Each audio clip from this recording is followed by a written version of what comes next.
భారతదేశంలో గణతంత్ర దినోత్సవాన్ని భారత రాజ్యాంగం అమల్లోకి వచ్చిన రోజుగా మనమంతా జరుపుకుంటున్నామని lions club stars president Prasad Naidu పేర్కొన్నారు. బోట్ క్లబ్ ఉద్యానవనంలో లయన్స్ క్లబ్ కాకినాడ స్టార్స్ ఆధ్వర్యంలో గణతంత్ర వేడుకలు ఘనంగా జరిగాయి. జాతీయ జెండాను విశ్రాంతి తహసీల్దార్ రేలంగి బాపిరాజు ఆవిష్కరించారు. క్లబ్ అధ్యక్షులు ప్రసాద్ నాయుడు మాట్లాడుతూ మన భారతదేశంలో గణతంత్ర దినోత్సవాన్ని భారత రాజ్యాంగం అమల్లోకి వచ్చిన రోజుగా జరుపుకుంటున్నామని అన్నారు. మనమంతా దేశం మనకేమిచ్చిందని కాకుండా మనం దేశం కోసం ఏమి చేశామన్నది ప్రతి ఒక్కరు ఆలోచించుకోవాలని అన్నారు.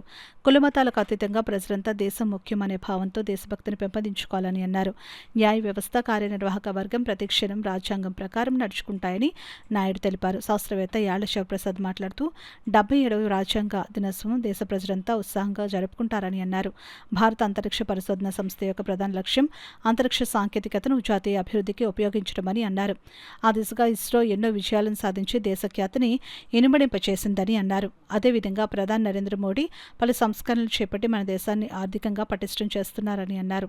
2047 సంవత్సరానికి దేశం ప్రపంచంలోనే నెంబర్ 1 దేశంగా ఎదగడానికి ప్రధాని మోడీ విశేష కృషి చేస్తున్నారని అన్నారు. ఈ కార్యక్రమంలో అడబాల రత్నప్రసాద్, డాక్టర్ దాసరి శ్రీధర్, చింతపల్లి సుబ్బారావు, సూర్యనారాయణ, కె శ్రీరామరాజు, బుద్ధరా సత్యనారాయణరాజు, పార్థసారథి, రవిశంకర్ పట్నాయక్, రాజా తదితరులు పాల్గొన్నారు.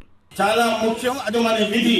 ఎంతో మంది త్యాగదనుల ఫలితమే ఈ మనకు భారతదేశానికి స్వతంత్రం రావడం. దానికి మనకు సమగ్రమైన రాజ్యాంగం రూపొందించుకుని మనం ప్రజలు కూడా పరిపాలించే విధంగా మన సొంతంగా రాజ్యాంగం నిర్మించుకున్నామని మనకు చాలా గర్వకారణం. భారత మాతాకి, భారత మాతాకి, భారత మాతాకి. అలాగే ఈ రోజు మనం కేవలం రిపబ్లిక్ డే కాదు, ప్రభుత్వం కొన్ని విధులు ఉన్నాయి, అలాగే ప్రజలకు కూడా కొన్ని హక్కులు ఉన్నాయి, అలాగే మన విధులు అన్ని గవర్నమెంటే చేయాలంటే కుదరదండి. మనం కూడా ఒక పౌరులుగా మన వంతుగా కృషి చేయాలి. ఈ దేశం సుభిక్షంగా ఉండాలి. అలాగే గౌరవ నరేంద్ర మోడీ 1947లో అభివృద్ధి చెందిన దేశంగా భారతదేశం కావాలని కోరుకుంటున్నారు. 1947 నాటికి అంటే 100 సంవత్సరాలు పూర్తవుతుంది మన దేశానికి స్వాతంత్రం వచ్చి 2047. ఆ టైంకి అభివృద్ధి చెందిన దేశంగా అంటే ఇప్పుడు ప్రపంచంలో ఉన్న దగ్గరగా 217 యుఎన్ఓలో రిజిస్టర్ అయిన 217 దేశాలు అభివృద్ధి చెందిన దేశాలు కేవలం 46 మాత్రమే ఉన్నాయి. మనం కూడా 2047 నాటికి అభివృద్ధి చెందిన దేశంగా ఎదిగి ముఖ్యంగా అమెరికా, చైనా,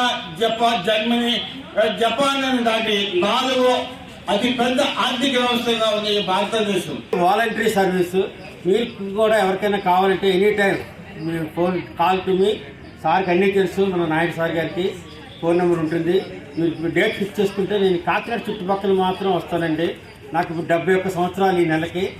ఎందుకంటే దూర ప్రయాణాలు ఈ సంవత్సరం నుంచి తగ్గించేశాను. కాకినాడ చుట్టుపక్కల అయితే నాకేం ప్రాబ్లం లేదండి. సో 77వ గణతంత్ర దినోత్సవ శుభాకాంక్షలు మీకు అందరికీ తెలియజేస్తూ ఈ యొక్క జాతీయ పతాకం యొక్క పవర్ ఏంటనేది ఒక్కసారి మీకు తెలియజేయాలి. ఈ మువ్వనెల జెండా, 3 రంగుల జెండా ఈరోజు అలా మొదలైంది.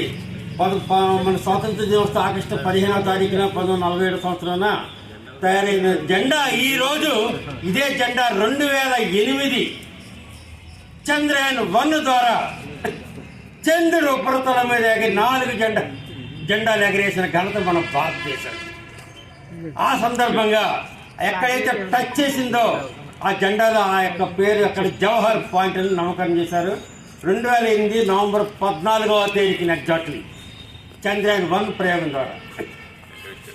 అదే చంద్రుడి మీద 2019వ సంవత్సరంలో సెప్టెంబర్ 7వ తారీఖున చంద్రయాన్ 2 విక్రమ్ ల్యాండర్ టచ్ చేసిన ప్రాంతానికి కూడా తిరంగా అని నామకరణం చేశారండి.